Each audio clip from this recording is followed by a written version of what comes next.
Back when I was 9, the world as I knew it shifted in ways I couldn't have anticipated. My mom had left us too soon, leaving a gaping hole in our lives that Dad and I tried to patch up in our clumsy, grief-stricken ways. Life had its rhythm, a sad, monotonous beat that we followed until Dad decided to introduce a new melody. Her name was Linda. One evening, Dad sat me down at the kitchen table, his hands fidgeting with the coffee mug Mom used to love. "Clara, I want you to meet someone special tomorrow. Her name's Linda, and she's a friend of mine," he said, avoiding my eyes. "Why, Dad? Who is she?" My curiosity piqued, but a knot formed in my stomach. Something about the way he wouldn't meet my gaze told me this was more than just a friend. Dad sighed, a weary sound. "I just think it's time, pumpkin. We need to start finding ways to be happy again." The next day, Linda stepped into our home, her presence filling the space with an unfamiliar energy. She was all smiles and sweetness, extending a hand adorned with shiny rings. "Hello, Clara. I've heard so much about you," she said, her voice syrupy sweet. I shook her hand, feeling the coldness of her touch. "Hi," I muttered, eyeing her warily. As Dad showed her around, I trailed behind, watching as her gaze swept over our living room. When her eyes landed on the family photos, particularly the ones of Mom, her smile faltered, replaced by a fleeting look of disdain. I saw it, even if Dad didn't. Months flew by, and before I knew it, Linda had transitioned from Dad's friend to Dad's wife. Her real colors began to show, not in bold, overt strokes, but in subtle shades of manipulation and pretense. One night at dinner, Dad brought up the subject of my outgrown wardrobe. "Clara's been growing like a weed. We need to get her some new clothes for school," he mentioned casually. Linda jumped at the opportunity. "Oh, let me handle that. I love shopping, and I'll make sure Clara gets the best," she offered, her tone dripping with feigned enthusiasm. A week later, Linda unveiled her shopping spree results with a flourish. The clothes were laughable. Everything was several sizes too big, hanging off my shoulders and pooling at my feet. "Look at this, darling. I got everything on sale, and she'll grow into them. It's perfect," Linda exclaimed, holding up a dress that could double as a tent. Dad beamed at her, proud and grateful. "Linda, that's brilliant. So thoughtful of you." I tried to protest. "But Dad, they're too big. I'll look silly." Linda cut me off, her voice laced with a honeyed tone that bordered on patronizing. "Oh, sweetie, it's better this way. Kids your age grow so fast. Plus, we're saving money for more important things." I felt my cheeks burn with humiliation. The next day at school was as bad as I feared. "Hey, Scarecrow, where's the rest of the barn?" The taunts rang out, each word a needle to my already bruised heart. I came home that day, my spirit as tattered as the oversized clothes I was drowning in. I tried to explain to Dad how the other kids were making fun of me, but Linda was always there, a step ahead, smoothing over the cracks with her sweet lies. "Oh, Clara, I'm sure they're just jealous. You look lovely, and remember, we're being smart about our choices," she said, her hand resting falsely on mine. Dad nodded, agreeing with her. "Linda's right, pumpkin. It's all about being smart." After the whole clothes fiasco, things didn't get any better. Linda, my stepmom, was playing her role to the hilt, fooling everyone with her act of kindness. To the outside world, she was the epitome of a caring mother, but behind closed doors, it was a whole different story. One evening, while Dad was late at work, Linda decided to help me with my homework. "Clara, let's get this math done, shall we?" she said, her voice dripping with fake sweetness. I wasn't keen on the idea, knowing well how her help usually turned out. "I've got it, Linda." "Really?" I replied, trying to keep my voice steady. "Nonsense," she insisted, pulling a chair up beside me. As she leaned over to see my workbook, her criticisms began. "Clara, dear, this is all wrong. How have you not grasped this yet? It's simple arithmetic." Her words stung, more so, because I knew my math was right. I double-checked it, Linda. It matches the examples in the textbook. I defended myself, my frustration growing. Linda tooted, shaking her head. You must have misunderstood the textbook, then. Here, let me show you the right way. She proceeded to correct my work, effectively making it all wrong. The next day, when my math teacher reviewed my homework, I got a lecture in front of the whole class about double-checking my work. Humiliated, I couldn't even explain that it wasn't my fault. That evening, I tried to tell Dad about it. Dad, Linda messed up my math homework on purpose, I said, hoping he'd see reason. Dad, tired from work, just sighed. Clara, Linda's trying to help you. Maybe you're not seeing her efforts. Then came the parent-teacher conference. Linda insisted on going with Dad. I want to be involved in Clara's education, she declared, playing the devoted stepmother part perfectly. At the conference, Linda was all charm, laughing and chatting with my teachers. We're so grateful for all your hard work with Clara. We know she can be a challenge, but we're all in this together, she said, laying it on thick. The worst part was the way Linda volunteered for every school event, painting herself as the martyr, taking on the burden of a stepchild with grace and love. It's the least I can do for poor Clara, she'd tell other parents, her voice laced with feigned concern. After all, she's been through so much with her mother's passing. And they bought it, hook, line, and sinker. Linda was the saint, and I was just the troubled kid, ungrateful for the love and care she showered on me. One evening, I decided I couldn't stomach another dinner acting like everything was okay. Linda had made some casserole, the kind she knew I didn't like, yet insisted I eat because it was her specialty. Clara, can you set the table, please? Dad asked as he walked into the kitchen, oblivious to the tension. I don't see why I should. Let Linda do it, I retorted, my voice sharper than I intended. Linda, feigning surprise and hurt, clasped her hands together. Oh, I just thought you'd like to help out, Clara. I made your favorite. I snorted, unable to contain my disdain. Since when is anything you make my favorite? Dad's face fell, a mix of disappointment and confusion. Clara, that's no way to speak to Linda. She's trying. Trying to make my life miserable, more like, I muttered under my breath, but loud enough for both of them to hear. The dinner that followed was a disaster. Each bite of the casserole tasted like defeat, and Linda's attempts at conversation felt like she was taunting me. After a few minutes of pushing food around my plate, I stood up, my chair scraping loudly against the floor. I'm not hungry, I announced, ready to escape the suffocating atmosphere. Before I could leave, Linda's voice stopped me. Clara, your attitude lately has been very concerning. Maybe it's time we implement more structured discipline. Dad, always the peacemaker, sighed. Clara, we just want what's best for you. What's best for me or for her? I challenged, gesturing towards Linda. Because it seems like you're only listening to her side of things. It ended with me being grounded, confined to my room with the only company being my thoughts and a growing resentment. Life with Linda turned every day into a battlefield, but the war escalated quickly after my open defiance at dinner. Every little slip-up, every minor mistake, was suddenly evidence of my rebellious nature or bad character. Linda had a knack for twisting things, making it seem like I was always at fault, and Dad just went along with it. One afternoon, after spilling a glass of juice in the kitchen, a simple accident that could happen to anyone, I braced myself for the inevitable. Linda swooped in like a hawk, her eyes glinting with an almost gleeful condemnation. Look at this mess. Clara, this is exactly what I'm talking about. Carelessness. It's just like your mother.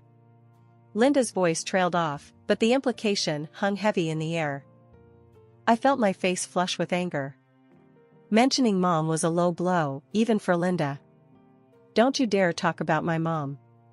You're nothing like her.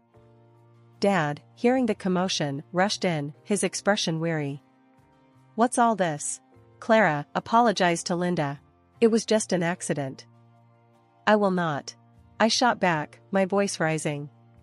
She's always blaming me, saying I'm careless, saying I'm bad, just like Mom was. But she's wrong. Dad's face hardened, a rare sight. Clara, that's enough. Linda's only trying to help. She cares about you. Cares about me? The thought was laughable. I turned to Dad, my voice cracking with emotion. How can you say that? She's always on my case, pretending to be the perfect wife and stepmom in front of you. But she's not. And you never listen to me. Later, when the house was quiet, and I had time to think, I realized the toll it was taking on me. My confidence, my sense of self, it was all eroding under Linda's relentless criticism. It wasn't just about fighting back anymore, it was about preserving who I was, who my mom had hoped I'd be. Life at home had settled into a tense routine. I was getting better at dodging Linda's barbs, keeping my head down to avoid confrontation.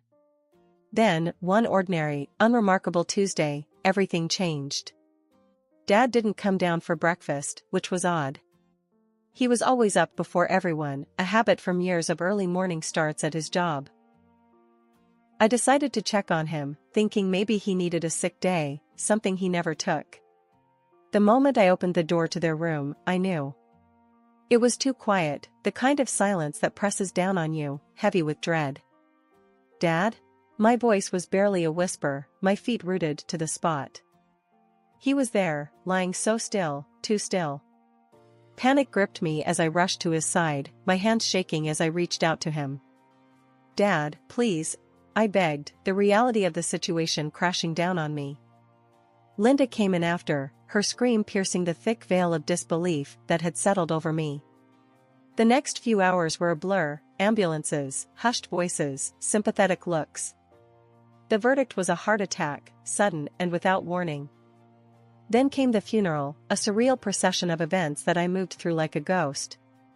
Linda was there, of course, playing the part of the grieving widow to perfection. Her tears were convincing, her sobs heart-wrenching. But to me, they sounded hollow, an echo of the genuine grief that weighed down my heart. I just can't believe he's gone, she wailed to anyone who would listen. He was my everything, and now I have to take care of Clara all on my own. How will I manage? Her words, meant to elicit sympathy, only fueled my anger.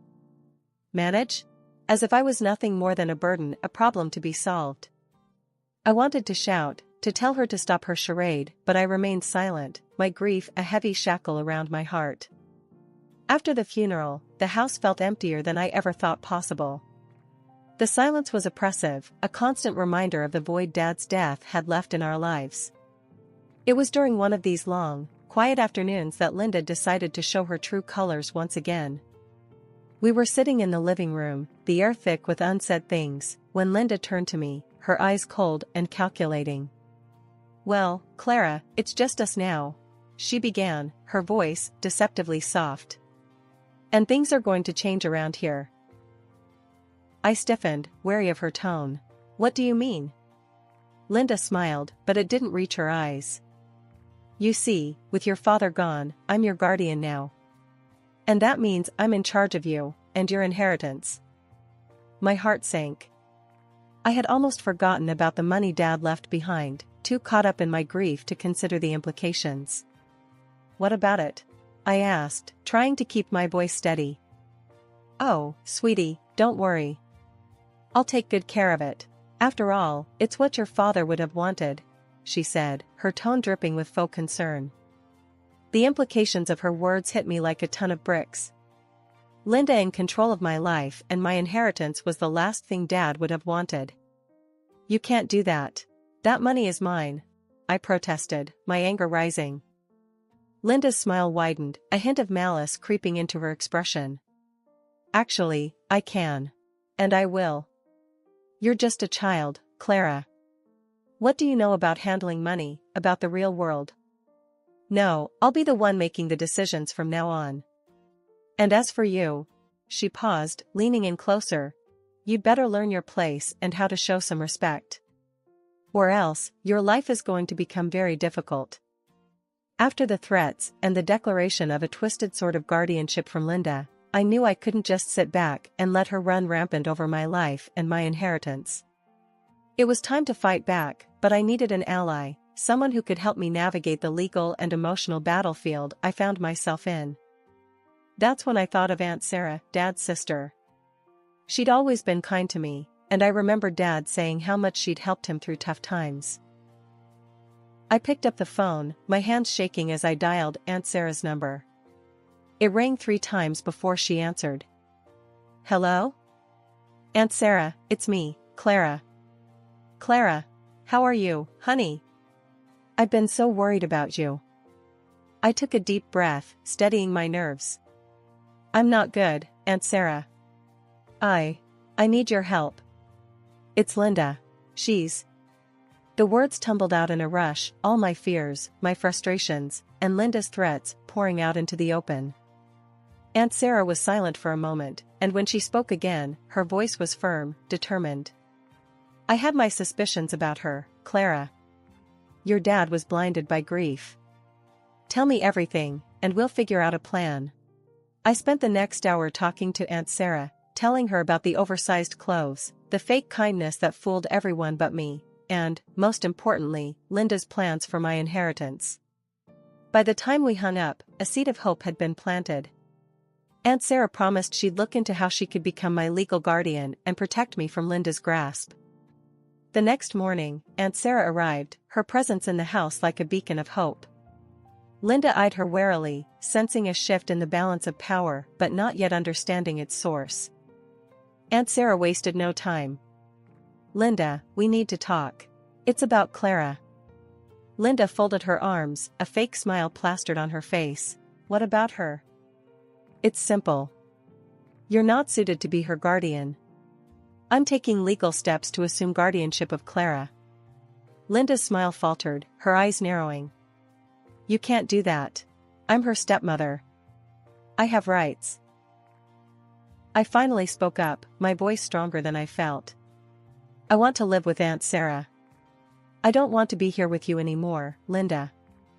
Linda laughed at that, a harsh, grating sound that echoed mockingly in the living room. You think you've got a say in this, do you? You're just a kid. Your opinion doesn't matter here. That's when Aunt Sarah stepped in, her voice icy with resolve. Actually, it does. Clara is 14. According to the law, she's old enough to decide who she wants to live with. And she's chosen me. The day the court ruled in Aunt Sarah's favor was the first day of the rest of my life. I moved in with her immediately, leaving Linda and her manipulations behind. Aunt Sarah didn't just become my guardian, she became my mom in every way that mattered. She officially adopted me not long after, solidifying what we already knew to be true in our hearts. One evening, Aunt Sarah and I were sitting on the porch, watching the sunset paint the sky in shades of orange and pink. We'd been talking about school, about my future, when she turned to me, her expression thoughtful. Clara, you know you've got a whole world of possibilities ahead of you, right? She said, taking a sip of her tea. I shrugged, the weight of the past few years making it hard to see too far into the future. I guess. I just don't know where to start. Aunt Sarah set her tea down, turning to face me fully. Start with what you love. Remember, you've got your whole life to figure it out, but now's the time to explore, to try new things. Her words stirred something in me, a spark of ambition that Linda had almost smothered. I've always liked numbers, you know? Math, puzzles, that sort of thing, I admitted, feeling a bit shy about revealing my dream. Aunt Sarah's face lit up. That's fantastic, Clara. You know, there's a lot you can do with that. Accounting, engineering, economics, the sky's the limit. Economics, I repeated, the word feeling right. I like the sound of that. From that moment, Aunt Sarah was my biggest cheerleader. She helped me enroll in courses that would prepare me for a college degree in economics, supporting my dream with a zeal that was both encouraging and a bit overwhelming at times. The day I got accepted into college with a scholarship in economics, Aunt Sarah threw a little party, just the two of us, complete with a homemade banner and a cake that leaned slightly to the left. "Look at you, future economist in the making," she exclaimed, her eyes misty with proud tears. I laughed, hugging her tight. "I couldn't have done it without you, Aunt Sarah. You saved me, in more ways than one." She hugged me back, just as tightly. "We saved each other, kiddo. Remember that. We're a team." And she was right. Together, we'd turned a new page, stepping into a future that was bright with promise. Life with Aunt Sarah wasn't just a new dawn, it was my true beginning. Years had rolled by since the days of living under the same roof with Linda. I had built a life for myself, working as an economist at a reputable company, and had recently taken the plunge and bought a small apartment on a mortgage. It was my sanctuary, a cozy nook in the hustle of the city that I proudly called mine. Life was good, uncomplicated, and mine to enjoy. That was until the day the past decided to make an unexpected comeback. The call came on an ordinary Thursday afternoon.